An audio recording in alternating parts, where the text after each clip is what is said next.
If you have the need to highlight cells with duplicate values in the Microsoft Excel, here's an easy way to do it.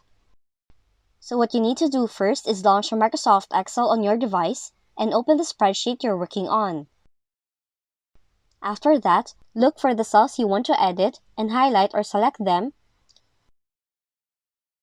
Select the Home tab. Select the conditional formatting option. Choose Highlight Cell Rules, then choose Duplicate Values. Now on the window, you should choose to highlight duplicate, then choose the color you would like to highlight them with,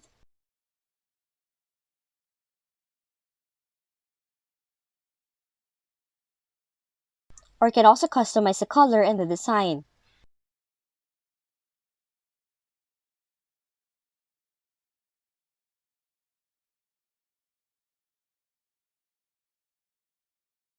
Now after selecting OK, your duplicate data will then be marked as desired. If you found this video helpful, kindly like and subscribe.